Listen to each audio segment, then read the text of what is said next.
வணக்கம். இந்த வகுப்பறையில அடிப்பக்கமும் உயரமும் உருளை மற்றும் கூம்பில் சமமாக உள்ளது. உருளையினுடைய கன அளவு எக்ஸ் சென்டிமீட்டர் கியூப் எனில் கூம்பினுடைய கன அளவு என்ன அப்படின்னு கேட்டிருக்கிறாங்க. அதுக்கு ஆன்சர் கண்டுபிடிக்க போறோம். இந்த மாதிரி ரெண்டு படம் வரைஞ்சிருக்கோம். உருளையும் கூம்பும் வரைஞ்சிருக்கோம். இதனுடைய உயரமும் சமம்னு கொடுத்துருக்குறாங்க. இதனுடைய அடிப்பக்கமும் சமம்னு கொடுத்துருக்குறாங்க. உருளையினுடைய கன அளவு வாய்ப்பாடு நமக்கு தெரியும். Pi r square H.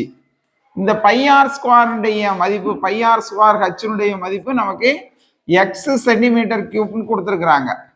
அடுத்து பார்த்தீங்கன்னாக்கி கூம்பினுடைய கன அளவு கேட்டிருக்கு. கூம்பினுடைய கன அளவு வாய்ப்பாடு நமக்கு தெரியும். கூம்பின் கன அளவு equal to 1/3 pi r square h. இந்த உருளையின் கன அளவுல இருந்து கூம்பின் கன அளவு இந்த 1/3 மாத்திரம் எக்ஸஸ் ஆகும். அப்போ இந்த பை ஆர் ஸ்கொயர் ஹச்சினுடைய மதிப்பு மாத்திரம் நமக்கு கணக்குல எக்ஸ் சென்டிமீட்டர் கியூப் கொடுத்துருக்குறாங்க. அப்போ இந்த கூம்பினுடைய கன அளவு 1/3 எக்ஸ் சென்டிமீட்டர் கியூப். நமக்கு பி ஆப்ஷன் சரியான விடை. நன்றி, வணக்கம்.